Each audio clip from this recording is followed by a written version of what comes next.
විශ්වවිද්‍යාල ජීවිතය යනු ඉගෙනීම් පමණක් නොව ජීවිතය අර්ථවත් කරන ලස්සන ගමනකි. එම ගමන අතරතුරේදී තමන්ට හැකි ආකාරයකට ආදායමක් ලබා ගැනීමට කටයුතු කිරීම අපගේ විශ්වාසය, උත්සාහය හා ශක්තිය වැඩි කර ගැනීමට හොඳ අවස්ථාවක්. ඊට අමතරව විශ්වවිද්‍යාල සිසුවෙකු දේශනවලට සහභාගී වන අතරතුර අමතර ආදායමක් උපයා ගැනීමට යොමු වීම ඔවුන්ගේ දෙමාපියන්ටද විශාල සහනයක්. ඒ අනුව අධ්‍යයන කටයුතුවලට බාධාවක් නොවන අයුරින් සිසුවෙකුට අමතර ආදායමක් ඉපැය හැකි ප්‍රධාන මාර්ග කිහිපයක් පහතින් දක්වා ඇත. 1. උපකාරක පන්ති පැවැත්වීම. මේ වන විටත් විශ්වවිද්‍යාල සිසුන් බහුතරයක් සතියන්තයේ දිනවල මෙන්ම සතියේ දිනවලද සවස් කාලයේ සාමාන්‍ය පෙළ සහ උසස් පෙළ සිසුන්ට උපකාරක පන්ති පවත්වමින් ආදායම් ලබමින් සිටිනු දකින්නට ලැබේ. මේ සඳහා අවශ්‍ය වන්නේ විෂය දැනුම සහ ඉගැන්වීමේ හැකියාව පමණයි. එම නිසා විශ්වවිද්‍යාල සිසුවෙකු හට වඩාත් පහසුවෙන්ම සිදු කළ හැකියි. වඩාත් සංවිධානාත්මකව සහ බුද්ධිමත්ව ඉදිරියට ගියහොත් උපාධිය අවසන් කිරීමෙන් පසුවද ඔබට මේ සිදු කළ හැකිය. මේ හුදෙක් ඔබගේ ආර්ථික මට්ටම වර්ධනය කර ගැනීමට පමණක් නොවේ, රටේ දරුවන්ගේ ජීවිතයට ආලෝකයක් ගැනීමක් වැනිය. 2. අර්ධකාලීන රැකියාව. විශ්වවිද්‍යාලවල අවට ඇති කැෆේ, සුපිරිවෙළඳසල්, කඩවල් වැනි ස්ථානවල සතියේ නිදහස් වේලාවන්ට සේවය කිරීමට හැකිය. මෙවැනි රැකියාවෙන් නියමිත මාසික ආදායමක් ලැබෙන බැවින් ශිෂ්‍යයෙකු ලෙස ඔබගේ නිවසට දෙමාපියන්ට බරක් නොවී තමන්ගේ වියදම් සැලසුම් කරගැනීමට හැකි වේ. සමහර සිසුන් තමන් මෙසේ අර්ධකාලීන රැකියා කිරීම තුළින් තම පෞරුෂයට හානියක් විය හැකියයි සිතා බිය වෙනවා. නමුත් සත්‍ය නම් වර්තමානය වන විට බොහෝ සිසුන් පිරිසක් අර්ධකාලීන රැකියා කරමින් තමන්ගේ වියදම් පියවා ගැනීමට යොමු වී සිටීමයි. 3. ඔන්ලයින් සේවා.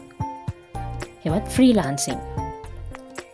අන්තර්ජාලය හරහා මුදල් ලිපීමට මේ මගින් අවස්ථාව ලැබේ. මේ හරහා ලෝකයේ ඕනෑම රටක සේවාදායකයෙකු සමග සම්බන්ධ වී වැඩ කළ හැකිය. වර්තමානය වන විට ජනප්‍රිය මුදල් ලිපීමේ ක්‍රමයක් බවට මෙය පත් වී තිබේ. විවිධ ක්ෂේත්‍ර යටතේ මුදල් ලිපීමේ හැකියාව පවතී.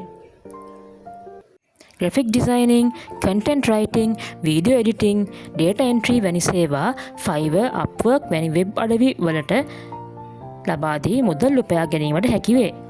මේ නම්‍යශීලී මුදල් ලිපීමේ ක්‍රමයක් නිසා ඉගෙනීමට බාධාක් වීමට ඇති ඉඩකඩ ඉතාම අඩුයි. 4. ඔන්ලයින් විකිණීම.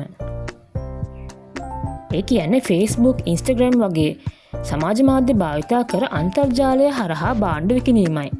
මෙහි ඇති ප්‍රධානතම වාසිය නම් ව්‍යාපාරය කරන පුද්ගලයා හට සාප්පුවක් දීමට අවශ්‍ය නොවීමයි. ඔන්ලයින් විකිණීම යනු අද වන විට ශිෂ්‍යයෙකුට අඩු මුදලකින් පහසුවෙන්ම ආරම්භ කරගන්නට හැකි ව්‍යාපාරයකි. මේ හරහා ඇඳුම් පැළඳුම්, රූපලාවන්‍ය ද්‍රව්‍ය, අත්වලින් සාධන ද්‍රව්‍ය, ආහාර ද්‍රව්‍ය, ඒ කියන්නේ කේක්, ස්වීට්ස් ආදී විකිණීමට හැකි වේ. එහිදී තමන්ට පහසු ඉල්ලුම වැඩි නිෂ්පාදන තෝරා ගැනීම වැදගත් වේ. මේ ආරම්භ කරන ආකාරය පිළිබඳ අන්තර්ජාලය හරහා තොරතුරු සොයා ගැනීමට හැකි වේ. 5. සමාජ මාධ්‍ය.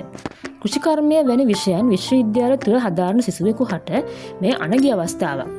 මන්ද තම විශ්වවිද්‍යාල ගෙවතු පරිශ්‍රයේ තිබෙන දෑ පිළිබඳව, ක්ෂේත්‍රචාරිකා පිළිබඳව, නැතහොත් තමන්ගේ එදිනෙදා කටයුතු සිදුවන ආකාරය පිළිබඳ සමාජය දැනුවත් කරමින් වර්තමාන තරුණ සමාජයේ කෘෂිකර්මාන්තය දෙසට යොමු කරලීමටද මේ අනගි අවස්ථාවක් වෙනවා.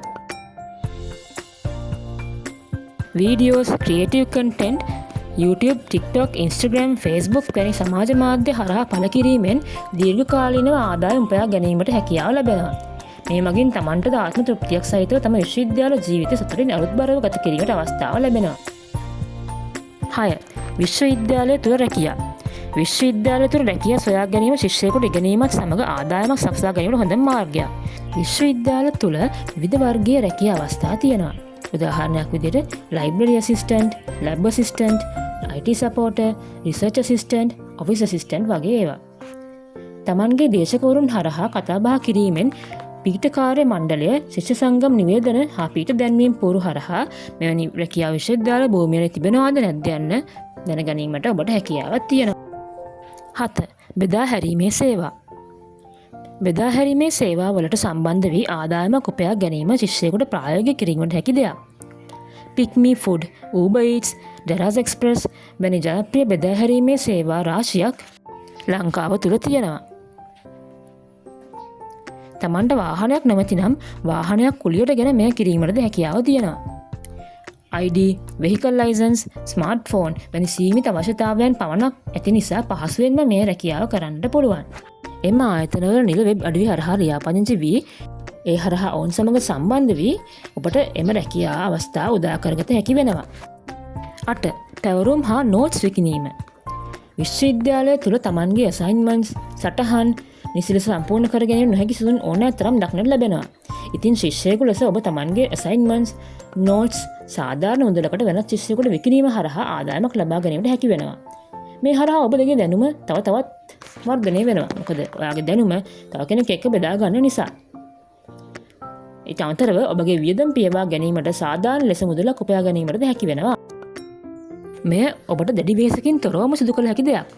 කුඩා ව්‍යාපාරවල Facebook, Instagram වැනි සමාජ මාධ්‍යවල තම ව්‍යාපාරවලට අදාළ දැන්වීම් ප්‍රචාරණය කිරීමට, පණිවිඩවලට පිළිතුරු දීමට, පණිවිඩ යැවීමට අදාළ රැකියා පවතිනවා. මෙවැනි රැකියා අවස්ථා Facebook කරහා ඔබට පහසුවෙන් සොයා ගැනීමට හැකි වෙනවා. 10. ෆොටෝග්‍රැෆි සහ වීඩියෝග්‍රැෆි. විශ්වවිද්‍යාලය තුළ බොහෝ සෙයින් විවිධ උත්සව පවත්වනු ලබනවා.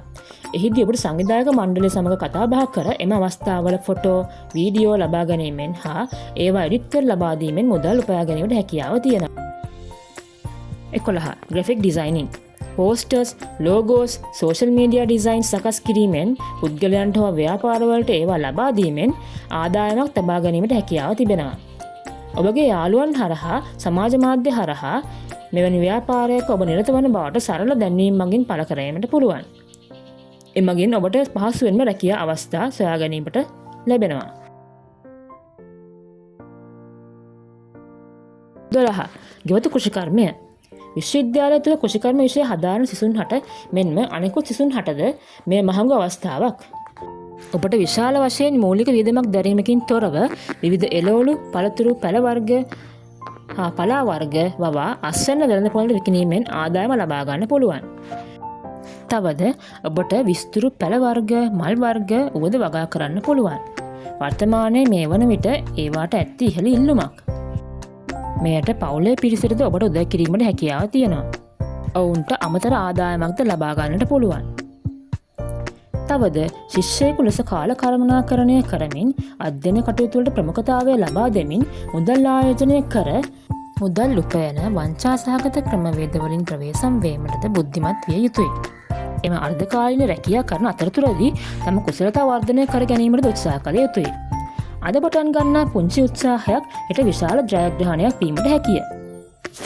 ඔබට පූර්ණ කාලීන හෝ අර්ධකාලීන රැකියා අවස්ථා ගැන හොයාගන්න ඕන නම් ඩිස්ක්‍රිප්ෂන් එකේ තියෙන ලින්ක් එකට හෝ පළවෙනි කමෙන්ට් එකේ තියෙන ලින්ක් එකට යන්න. ඉතින් විශ්වවිද්‍යාල ජීවිතය ලස්සනට ගත කරන ගමන් ඔබට ඉහළ ආදායමක් ලබා ගැනීමට හැකි වේවායි මම සුබ පතනවා.